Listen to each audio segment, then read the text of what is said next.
Hi everyone. Oh, thank you. We've got Mikey. Thank you. Thank you so much for coming.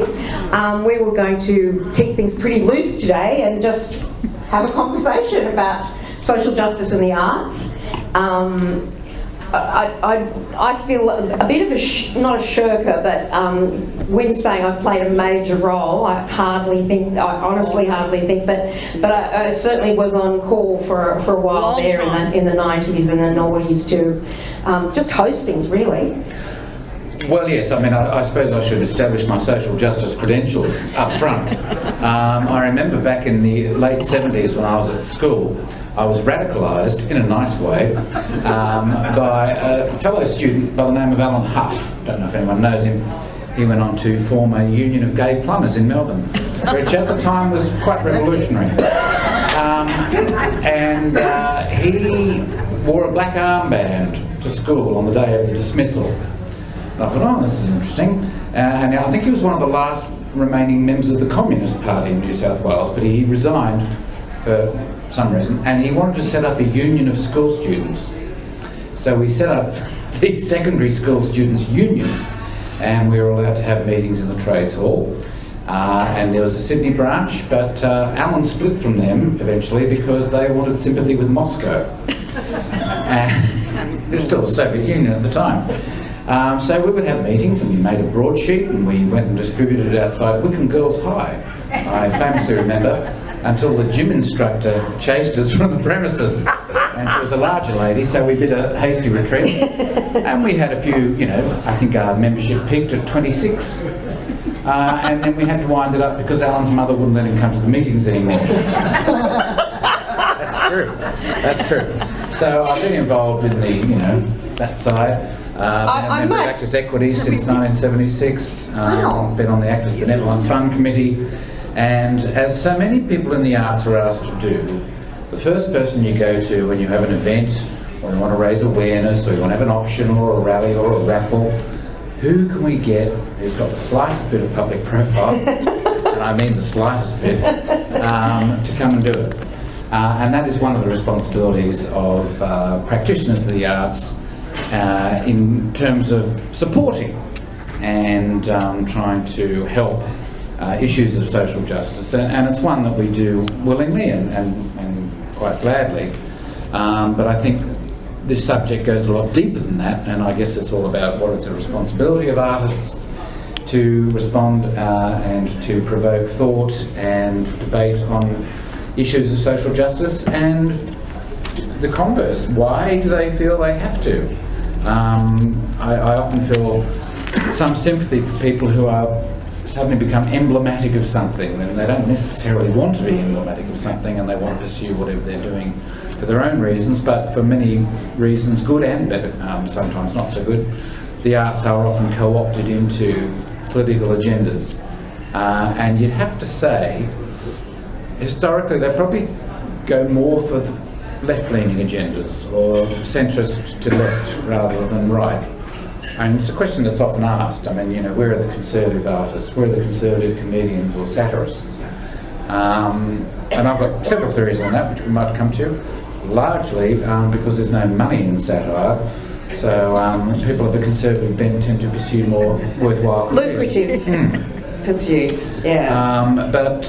There's a lot of self-satirists on the Daily Telegraph in this. Well, indeed. Donald Trump, self-satirist.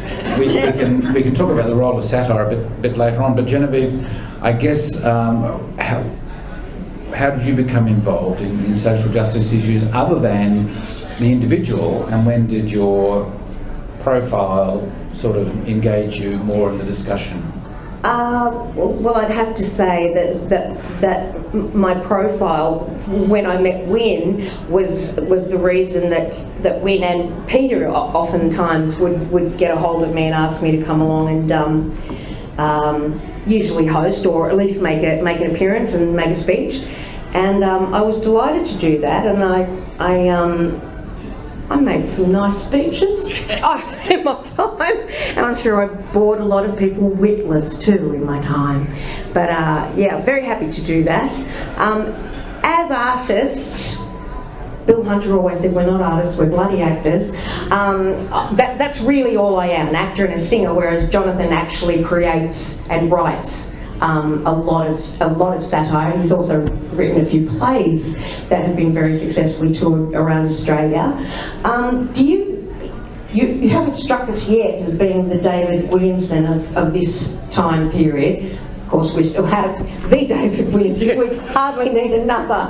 But what do you think about, in terms of social justice or social issues, when you're writing a play, or does something else take your eye? Well, I certainly wish I had David Williamson's royalty stream, and I think he wrote some fantastic plays, and he got his beginnings in a very political theatre in Melbourne. He worked at the Pram Factory. And a lot of his early plays were quite, Don's Party, The Removalists, The Department, The Club, and they dealt with very much socio-political issues. And he's moved more on to sort of social issues probably as he's got older. But the plays that I've written, one of the more interesting ones was I was commissioned to write a play about the state of the Tasmanian economy.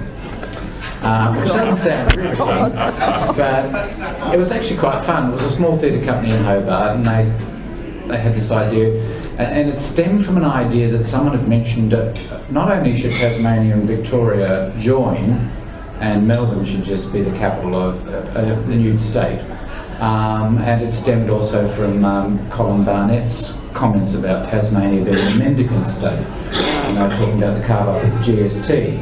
Funnily enough, the boot is on the other foot as the mining boom recedes in Western Australia. And then someone also suggested that Tasmania could become a breeding ground for AFL players. They've never had their own franchise in Tasmania. They've got two pretty good teams, but they've never been allowed into the national competition because they think it's not economically viable.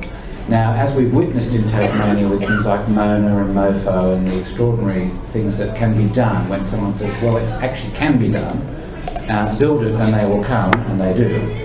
So this play sort of stemmed out of that, and it was looking at, in a funny way, it was a comedy, but it really was examining Tasmanian history. And I interviewed a lot of Tasmanians, including Rodney, the Crew, yes, Rodney Crew. That's right. And I said, it always strikes me slightly unusual that in Tasmania was the first place to legalise homosexuality, decriminalise homosexuality. And he said, why would that be unusual? The civil rights movement didn't start in the north of America, it started in the south. It's the people who are suffering, and it's the people who are oppressed who will kick up the resistance and make the point. And that happens too artistically. Artistically, traditionally artists have always been on the fringe of society, and it's the fringes from where you get most political impetus and momentum for change. Any status quo by definition wants to remain that way. And it's the people who kick against it, and it's usually the artists. And that was what was happening in Tasmania. And this was Australia Day? No, this was an interim report of a non-binding preliminary investigation by a committee appointed to investigate the state of the Tasmanian economy. Oh, and who's heard of that one? Yeah. Well, if you're Tasmanian, it was huge, let me tell you. And so that was quite fun.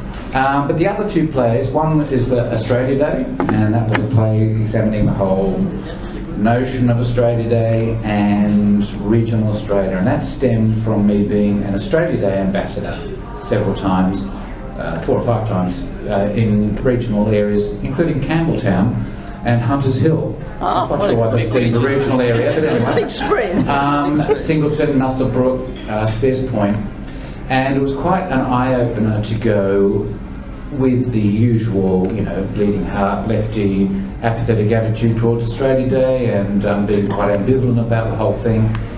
But the committee that appoints these ambassadors, you're allowed to go and make a speech, and you can make a speech about whatever you want. If you want to talk about Invasion Day, if you want to talk about terra nullius, if you want to talk about the unsuitability of the day, that's fine, as long as it's not party political.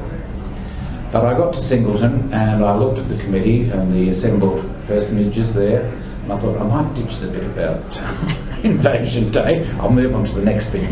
But what struck me was the seriousness with which they took it, and it wasn't the sort of jingoistic, simplistic interpretation that we would think those people would have about Australia. They were actually having the debate. They were actually thinking about it. They were questioning what the day meant, what it meant to be Australian, how is the Australian identity and culture evolving. And it was that kind of grassroots thing. I thought, this is great. And it was really quite a moving day. And the citizenship ceremony was particularly moving in Singleton. People from all over the world who had made the choice and who had struggled to become an Australian citizen. And I thought, all the whingers and the people who take it for granted, sit there moaning and complaining. These people, well, indeed. Well, they haven't even been naturalised. More every day. Yeah. So that inspired me to write this play. And I had a character in it who, I guess, with the benefit of hindsight, would typify One Nation supporter. Wally, the sort of redneck from a small country town on the coast, facing the demographic pressures of change and all that sort of thing. And what alarmed me most was that Wally was the character that most people identified with, and most people enjoyed. And you have to remind yourself when you go out on a region, or even in the city. I mean, when we were doing it up at Belrose, they said even, and this is not many years ago, there was the Australia Day Committee sent out an Asian Australian lady to talk about Australia Day, and the Northern Beaches Shire Council, or whatever they were, at the time said, "Ooh, I don't know if this is appropriate." I said, "You've got to be kidding. You've got to be kidding. In metropolitan Sydney, in 2010 or 12, that was deemed to be a bit dodgy. I don't know if she's the right person to be going out and talking about Australia Day." And I would have thought she'd be exactly the right person to go out. Anyway, it did alarm me, and it did make me realise that the veneer of civilisation is very, very thin. But it did engage people and got people going and talking about it, discussions in a funny way. And that's what I traditionally do when I try to use the arts for social. And I hate the term the arts. I think it turns people off immediately. I think we've got to find a new word because it covers an enormous spectrum. I mean, how about Chardonnay sipping? It's just a suggestion. Write it down. You know, you look at Ninja Warrior on the TV, that's the arts. You look at The Voice, that's the arts. It's all part of this enormous spectrum. Dare I say the footy show? Well, they kind of are in a way, because if you look back, I mean, if you look at it historically, television emerged out of vaudeville, it emerged out of theatre, film. They're all part of the sort of very broad spectrum of what you call the entertainment industry or whatever. And I think sometimes, I mean, Melba, you know, she was incredibly popular. Popular music springs from more mainstream music. Sometimes it goes the other way. Classical music evolves from something else. And I think we kind of ghettoise the arts, and that's part of the reason why we have this sort of, and another word that gives me the shits, elites. And I think we have to try and break down those barriers, and comedy is a good way of doing that, because you can actually discuss quite serious subjects, and people will always listen to something more readily if they've been engaged, and to make them laugh is a great way to engage them, and then you can sort of twist the knife. And the last play I just wrote, and we'll get back to you, Jen, shortly, I don't want to hog it, was a play called Talk, which was done at the Drama Theatre earlier this year, and that was about the demise of the Sydney Morning Herald. And it's funny when you said there's a very long article in the Sydney Morning Herald, and I thought, well, that'd be one of the few. And it's not going to be there for much longer. I'd say you've got a year left at best in print.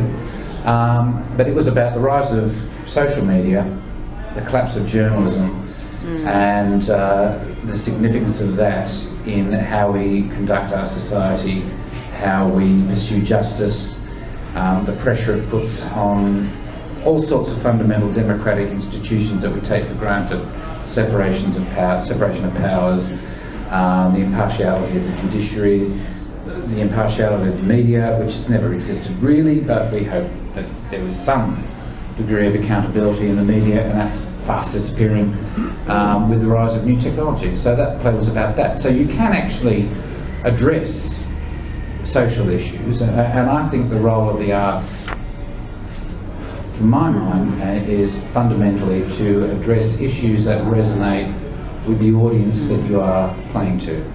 And I like the plays of David Hare, things like Stuff Happens, you know, about the Iraq War. We can't do it again, had to be then. The ExxonMobil play, Chimerica, if anyone saw that, examining, you know, China. Although that was slightly naive because it was a British author and they obviously didn't know a great deal about China at the time. We forget that we are an Asian nation and we know a lot more about China than a lot of the rest of the world does, which is interesting. So that's what I think, you know, as a writer of plays, you can engage. But there are many, many other ways that you can engage. I mean, you look at Yunupingu and the extraordinary impact that Indigenous music had once it leapt into the mainstream. I mean, remember the impact that Treaty had when it was being played as the number one early song 90s in Australia. So the arts can bridge many, many gaps and can awaken consciousness in many, many ways. Well, there's an argument that would say all Indigenous performers are political just by, especially if they make the mainstream, you know, and good luck to every single one of them, just to get their voices heard. Because, you know, when I was growing up, I don't even think I knew the name Jimmy Little, but I'm sure my dad would have. So thank God for people like, thank the gods for him and Yunupingu and everybody else. You reminded me of Women for Wick. Were any of you girls there for Women for Wick? It was 96, the first one that I was involved with, and Leah Purcell got up and she had a shocking cold. She had such a terrible cold. And she got on the microphone and said, I'm really sorry about this, but I've written a song and I've never forgotten it. It's called Run Daisy Run, and it was about the grandmother telling the child to run when the men came to take the kids away. And that actually happened to her grandmother, so yes. Can I just add something only about Women for Wick? As a result of Women for Wick, I had to travel right through the Aboriginal part of Australia, and my most important meeting was with the Aboriginal women leaders of Darwin. First thing they said to me, we are not going to meet in the office of whatever you call the administration for the government. We're not going to meet, it's bad. We're going to meet in the garden outside. So we met in the garden outside. And they were all extraordinarily intelligent women. They were all in very good occupations, mainly health, medicine. But they said the most shattering thing to me. They said, you people on the East, you talk about the lost generation. What we're worried about, the stolen generation. That's right. Well, you're worried about the stolen generation too. What we're really terribly worried about is there'll be a completely lost generation of young Aboriginal people, and that is something I'll never forget. But we were able to go to the press on that, and I'm sure you were part of that experience that we did have. I think we did have an effect actually on the whole. The campaign was tending to get a bit too male dominated, and too much the leaders of it were male Indigenous leaders. I think we brought a balance back to the women who actually do so much positively in the Aboriginal communities. Remember that? Oh, they were fantastic days. I remember talking a lot to Lowitja at that point. Yeah. She was around a lot at that time. Just such a magnificent woman, and yeah, that was certainly my entree to this world. And yeah, glad to be there whenever you need us, if we're free. So what I was throwing to Jonathan before, as a creator and a writer of satire and comedy and theatre, is that is an avenue I really don't have. I've written a number of cabaret shows, that kind of thing, and when I was writing on the back of my envelope for tonight, I remembered that the first show I did at the Tilbury Hotel down at Woolloomooloo, which we used to do a lot of shows. I think I met Jonathan there 30 years ago or so. one of the very first shows I wrote was called Cheryl in Power, the Homecoming Tour. And Cheryl in Power was an Australian. She was the first female president of the United States, and that's because Australia had become the 51st state. And she was from the entertainment industry, and she was extremely crass and lied the whole way through the show. And is this sounding familiar at all? Yeah. 20, well, almost 30 years later, this is exactly the situation we have in the dear United States. And I think I should revamp the show, frankly. Well, yeah, I mean, the whole sort of Trump ascendancy, I played Trump in the review last year and I thought, oh, I'll only be doing it this year. Sadly, we're getting a new wig made for the next 4 years and beyond.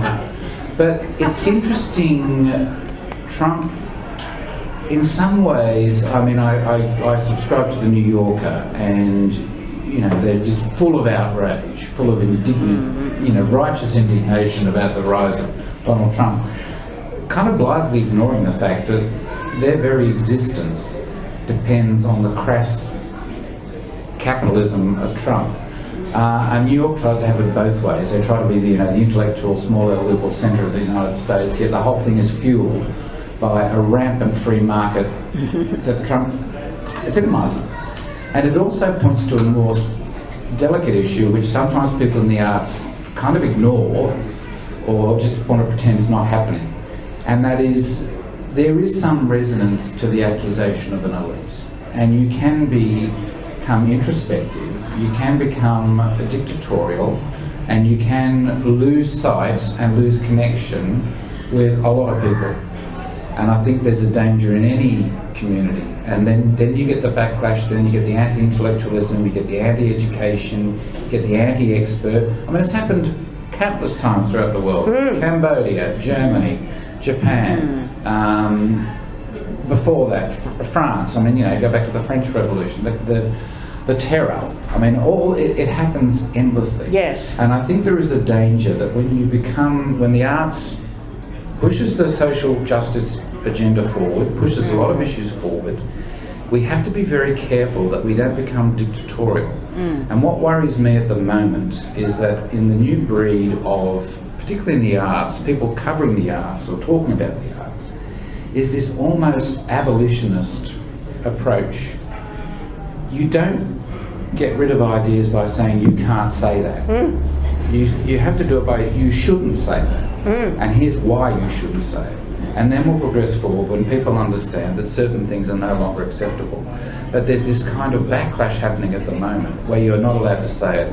And I'm going to bring up a very contentious issue, and that's the Bill Link cartoon. He shouldn't have said it, and there are many reasons, and it's, I don't know if any of you knew Bill Link, but he was a great guy. He really was. And he had a very bad fall, and it was, you know, and he was struggling as an artist, and he was kind of manipulated, I think, a little by Murdoch management and editorial, and a lot of his editorial comments started to come from the paper he was working from, and I don't think they were from himself genuinely. But I do genuinely believe when he said he's not a racist, I think he very truly believed that. Now, what we should have done, the response to that cartoon should have been, Bill, this is a lapse of judgment, an error of judgment. Yes, it's an important issue, but you're not really advancing the issue in any way by making those gross racial stereotypes. But we shouldn't have said, you can't say that, and hound him. And I think there's a great danger that we suddenly turn on people. And social media, as we all know, is one of the worst things. I don't know why anyone is even still on Twitter. I read this great description of it. There was a British satirist who's bemoaning the fact that it's very hard to be a satirist now, because within seconds of anything happening, what do you say? The keyboard chattering Twitter monkeys on their moated concrete social media platforms hurl their simian excrement of memes and gifs into the hair of curious onlookers. And I thought, yeah, that's about it. That's fantastic. And that's what it's become. And, you know, when we see the debacle of Trump ruling by Twitter, any sensible person should abandon the whole thing immediately. I wanted to invent an app called Twitter plus 20, where you could write it, yet it wouldn't be sent for 20 minutes. And you had to think, do I really want to send that? But unfortunately we don't have that. So I think those issues are confronting us, and I think there is a rabidness now in the social and civic dialogue that makes it very difficult for people to actually communicate and discuss. And the other thing, of course, about, for instance, Facebook, is that you really are preaching to the converted. And I think they talked about this a lot with the American election as well, that you only avail yourself of the media that appeals to you. So therefore, like in the old days, you just get the news, and then you pick up the newspapers that we all used to rely on and enjoy. And I don't know how many years ago, you'd have to go back in time to find when we actually enjoyed reading the newspapers, which, as Jonathan say, are rapidly disappearing. But you can go through life now never hearing a contrary opinion, and everybody on my Facebook page, you know, felt the same way I did, until I finally got attacked by a couple of people who are obviously much more political and left. Well, I don't know about more left, but definitely more political than I. And they attacked me on my own Facebook page because I dared to go soft on something. I can't even remember what it was, but I just thought, wait a minute, this is social media, it's my page. I posted something, you didn't like it, and these people were really, in the end I had to sort of let it go, because it was just, it's difficult to argue, I find, creatively, you know, after you've written a second response, you just start to think, well, you said this, no, you said, you know, it's completely pointless in the end. And this factor that we are all feeding into our own opinions, basically, and getting them shored up. Self-thought bubble. I mean, I always find the great irony when someone, you know, like Get Up organises a campaign against increased concentrated corporate power on Facebook. This Facebook, I think, is a powder keg waiting to go off. We are frogs in water being brought to the boil. No corporation in the world's history has had as much power as Mark Zuckerberg and Facebook. They've got nearly 3 billion users. Every business, every industry, every government department has a Facebook page. Everything is channeled through them. They know everything that you do on it, every keystroke you make. And everyone goes, oh yeah, that's all right. Yeah, we're not doing anything wrong. Well, it wasn't illegal to be Jewish in Germany in 1926. But we have handed over, and I have to say, the whole social media, Silicon Valley, Hollywood, the whole media, whatever, it's all fueled by the arts. I mean, that is one of those things that we are all in that game. And we've kind of let them get away with it. And I think the genie's well and truly out of the bottle, and it's never going back in. So it's going to be a very interesting time. But the converse of that is that you can still get together in a group here, you can still join together in a theatre, you can still go and watch a live musician, you can go and watch a painter. And I think the arts, if anything, the one thing that might help us or save us in the end is that eventually it will be the only things you can't get on the internet. And live people. Yeah, live people, and people want to come out. People like being in a group. They do like the sense of community still. And the only way to beat the people, I mean, if your friends are slapping you down for having a contrary opinion, acquaintances. Acquaintances. Well, Facebook friend. That's right. That's right. It's a terrifying thing, and I think. And it really did feel like an attack. I mean, who cares? It was just me and them, but I did feel attacked. Because it is an attack. And if we're talking about social justice, you know, social justice starts from one person to another, and then, you know, all groups start at 2. And if they can't even be civil there, what hope is there for them to be civil and recognise, you know, that the others have a space and a voice? I had a question for you, Jonathan. Yep. In all your years of, how many years of writing the review and performing? 17. 17. I've had 17 years to miss it. What, can you remember some events that were not necessarily too hot to handle, but the ones that you got into trouble for? Yes, there are certain issues you probably steer clear of if, you know, we are trying to entertain. We don't believe, the notion of satire. I mean, it's interesting with Trump in America at the moment. He's got all the best material. Yeah, but I don't know. I mean, everyone's a satirist now.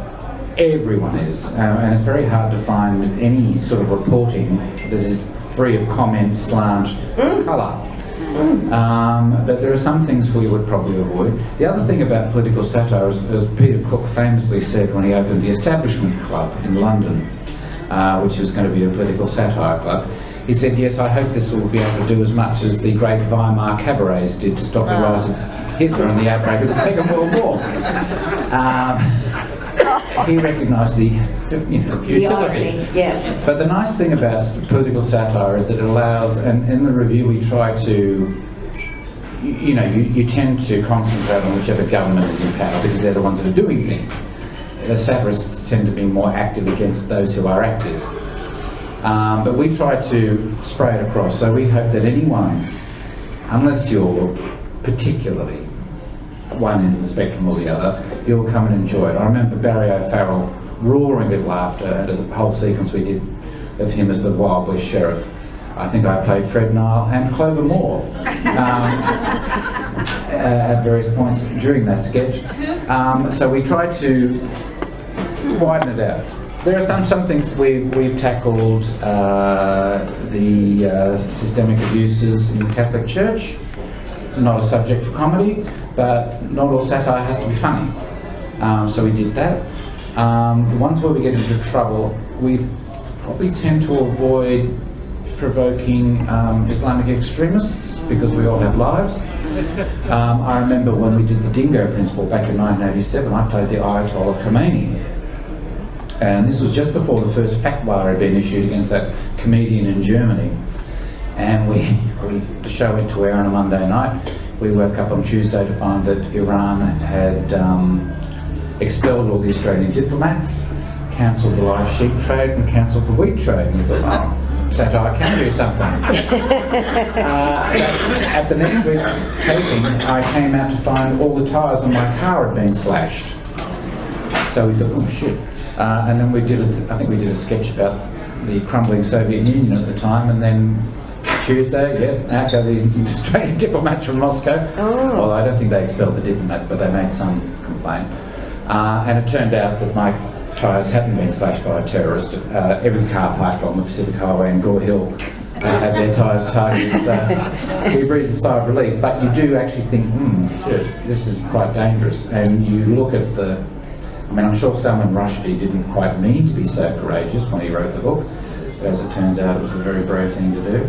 And one of the most inspiring articles I've read in recent years was a group of actors in Baghdad who do a television sitcom about ISIS. And they play ISIS, and they play him sort of like the devil, and they are quite, you know who we are, come and get us. I thought, God, but having, I guess, lived in a war-torn country and known Saddam Hussein, they've got a lot more courage than I've got. The other issue that is always difficult is the Palestinian-Israeli divide, because people who hold passionate views on any argument tend to only hear what they want to hear. And as soon as they hear something that triggers their particular prejudice, they immediately assume that everything they're doing is against them. So we did a sketch about the Palestinians who's been living in Jerusalem for like 25 years, came home and his locks were changed and someone had taken over his house. He was a travel agent. And then we looked at it from 5 different perspectives of the settler, the Palestinian, the UN peacekeeper, something, whatever. But we got some very, very stern letters and some very stern complaints from the Jewish Council.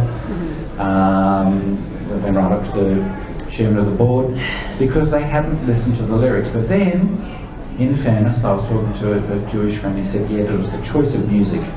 You did it to a song from Fiddler on the Roof, you did it to Tradition. And he said, what stung us was, that's kind of our song. If he'd used another song, we may have listened differently, but it was an emotional response immediately, and we immediately assumed you were having a go at us. But we said, well, look, we'll show you the script. It's spread pretty evenly, but there are some things that, you know, a lot of things trigger a very deep emotional response in people, and if you're in the theatre and you're doing something, that's it, and they don't want, their ears shut. So they're the ones that have provoked the most. This it reminds me that one problem that we have, I mean, apart from putting on plays and theatre that is meant to provoke discussion and argument, hopefully passion from our audiences, we often feel like we are preaching to the converted. Of course, poor people can't afford to come to the theatre as a rule. So every time a play is written, did you hear that woman on PM last night, the Melbourne playwright who was opening a play last night about refugees, and she won some big prize. Do you know who I'm talking about? Patricia Cornelius. No, it was Mary someone, not Rachel Brown, but somebody else. I'm so sorry to be half telling you a story, but yeah, she wrote a play about refugees, and it was a response to Tony Abbott on Q&A a few years ago, saying somebody's question was, what would Jesus say to the refugees? And he said, as a good Christian being that he is, he said, well, Jesus knew there was a place for everything. And everything in its place. But there isn't a place for everyone in Australia. That was his response. And a year later, this woman had sat on this for a year, and then she decided she had to write about it. So I'm glad that she, I hope the play comes here, whatever it's called, and whoever she is. I'm so sorry. I'm so sorry to be so vague. But that's an interesting point, because, you know, we've been doing this for 17 years, and every year people go, oh, you've got such a lot of material. Oh, gosh, it's going to be hard this year. So much to choose from. And you think, well, Tampa was 2001. For 16 years we've been doing sketches about boat people and people being Children stuck out on overboard. islands and children overboard and whatever. Nothing changes. Climate change, Margaret Thatcher alerted the world to climate change in the 80s in an address to the United Nations. She quickly recanted, but those are the days when she trusted, you know, chief scientists and people who actually know something. So these issues have been around for a long, long time. They haven't gone away, and they just, politics actually moves in this country and in a lot of countries with glacial slowness.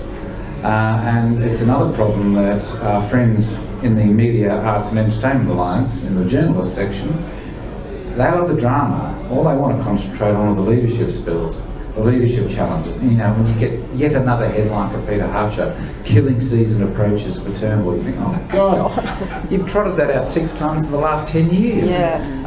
No wonder there is instability in the government. It's boring, and it, like Trump, it's giving oxygen to somebody that doesn't need oxygen, if you know what I mean. Yeah, and yeah, they continue to be front page news, and exactly like Trump. When he now says the media is not his friend and it's all fake news, you think, well, where were the media, you know, halfway through last year till the election, when they were giving him a bloody, you know, front page every day. But I mean, that thing about preaching to the converted, that's true, but even the converted need to be reminded every now and then why they converted in the first place. Of course, but it's a great conundrum that we have in the theatre. Obviously, we're trying to make a living out of this. This is what we've done for our lives. That we know a lot of people simply can't get to the theatre. It's not within their. Well, a lot of people don't want to go to the theatre. Well, that's true, but if it was available to them, at least. You can get a ticket for $20 to an ESTC show. There's a tip: Thursday morning between 9 and 10. Ring up, $20. I think you've got between 9 and 9:01 actually. It goes really quickly. But you can do it. You don't need a card. You don't need a concession, whatever. Do the people in the western suburbs even know about that? Yeah, but maybe they don't know to. Does this audience know about it? Well, they may not. But I think we have to be careful and not make the assumption that everyone wants to go and see what we do. I don't go and see motor racing, but a lot of people do. Walk Review was sold out, and I stood out the front for 10 nights trying to scam a free ticket. No one gave me one, you middle class wankers. Oh, gee. And do you stand outside your dentist for 10 days waiting for him to give you a free filling? I was actually handing out flyers for the anti-conscription centenary that you totally ignored during your show. Oh, maybe next time, Jefferson. December the 7th, the second referendum. This Right. year. Oh, 100th centenary. Second one. The 100th Billy centenary. The Hughes, centenary. vote no to Billy Hughes, second time, December 7th. Well, and some people have got longer memories than we have, so Put it in your diary so you give it a plug this year. rightio. Well, look, you can't we go for time? We're going almost for your 40 minutes. I mean, Okay. today, and we should take a break, right? We'll take our break. Because you're going to have plenty of time in the question time, the Question Q&A. time. Yeah, great Wait, Everybody special. get a drink and we'll see you in about 10. Yeah, that's right. See you Okay. back here. Thanks. Okay, thanks very much. Very tough.